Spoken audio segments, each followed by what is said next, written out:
অধীর চৌধুরী ভোটে দাঁড়ানোর পর বহরমপুর কেন্দ্রে সিপিআইএম কোনো প্রার্থী না দেওয়ার প্রসঙ্গে অধীরকে তীব্র কটাক্ষ করলেন ফিরহাদ হাকিম। রবিবার বহরমপুরে এসে সাংবাদিকদের মুখোমুখি হয়ে তিনি বলেন, অধীর চৌধুরী যেসব সিপিআইএম কর্মীদের হত্যা করেছে আর সিপিআইএম আমলে যেসব কংগ্রেস কর্মীরা হত্যা হয়েছে তাদের পরিবারের বিদ্রোহ করা উচিত। এই মুর্শিদাবাদ জেলায় ছিল সন্ত্রাসের রাজনীতি, কিন্তু তৃণমূল ক্ষমতায় আসার পর সন্ত্রাস আর হত্যার রাজনীতি বন্ধ হয়েছে। আগামীতেও এই ধারায় বজায় থাকবে।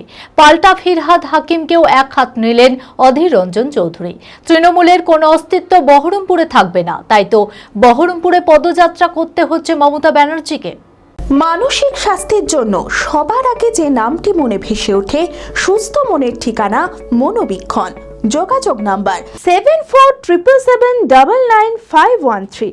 সিপিএম কর্মী যাদের অধীর চৌধুরীর হাতে খুন হয়েছে তাদের অপমান, যারা কংগ্রেস কর্মী সিপিএমের হাতে খুন হয়েছে তাদেরও অপমান। তাদের বাড়ির লোককে, তাদের সমর্থক, তাদের এর ব্যাপারে বিদ্রোহ করা উচিত। তার কারণ এখানে তৃণমূল আসার পরে এই খুনোখুনি রাজনীতিটা বন্ধ হয়েছে। তার আগে এটা ছিল একটা এই জেলাটাই ছিল মার্ডারের জেলা, খুন খারাপি, রোজ ঝামেলা ঝঞ্ঝট। তৃণমূল আসার পরে ল অ্যান্ড অর্ডার হয়েছে, সব থেকে পিছিয়ে পড়া জেলা ছিল, এখন এগিয়ে আসা জেলা হয়েছে। সুতরাং এই প্রোগ্রেসটা যতদিন তৃণমূল কংগ্রেস আছে, বহরমপুরের বা মুর্শিদাবাদের মানুষের উচিত সাপোর্ট করে এই প্রোগ্রেসটাকে আরও এগিয়ে নিয়ে যাওয়া। মমতা ব্যানার্জি মুর্শিদাবাদের জন্য কি করলো গত 15 বছর সেটা কমসে কম বলুক, তারা খুশি হব। একটা শিল্প করেছে মুর্শিদাবাদে, একটা বিশ্ববিদ্যালয় করেছে মুর্শিদাবাদে, মুর্শিদাবাদের সংখ্যালঘু মানুষদের জন্য একটাও মাদ্রাসা রেজিস্ট্রেশন করেছে।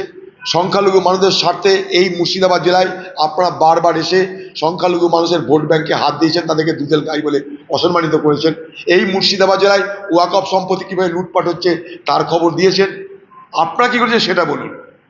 গত 15 বছরে এই মুর্শিদাবাদ জেলায় এই যে আসছে কোথাকার ফিরহাদ, কোথাকার ওই খোকাবাবু, তারা মুর্শিদাবাদ জেলায় কী করেছে বলুন।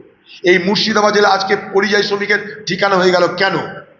মুর্শিদাবাদের পরিযায়ী শ্রমিকদের বাইরে মার খাচ্ছে, তাদেরকে রক্ষা করার দায়িত্ব নিল না কেন? আমরা যে বলেছিলাম পরিযায়ী শ্রমিকদের জন্য পরিচয়পত্র দেওয়া হোক, সেই পরিচয়পত্র দেওয়া হলো না কেন? আমরা যখন বলেছি ওয়াকফ সম্পত্তির বিরুদ্ধে তুমি লড়াই করো, তখন তার প্রতিবাদ করেনি কেন? আমরা যখন ওয়াকফ সম্পত্তি আইনের বিরুদ্ধে লড়াই করতে যাচ্ছি, তখন আমাদেরকে বলা হচ্ছে দিল্লি গিয়ে লড়াই করো, দিল্লি গিয়ে আন্দোলন করো, এখানে কিছু হবে না। এই অপমান আমাদেরকে করা হচ্ছে কেন? এই মুর্শিদাবাদ জেলায় তৃণমূল পার্টির সুপ্রা সাফ হয়ে যাবে। ওই কোথাকার কর্পোরেশনওয়ালাকে নিয়ে এসে, খোকাবাবুকে নিয়ে এসে বাঁচাতে পারবে না। মমতা ব্যানার্জি বুকে পড়ে পদযাত্রা করছে বহরমপুর শহরের উপর দিয়ে। কোথাও দেখেছেন পশ্চিমবঙ্গে যে মুখ্যমন্ত্রী পদযাত্রা করছে?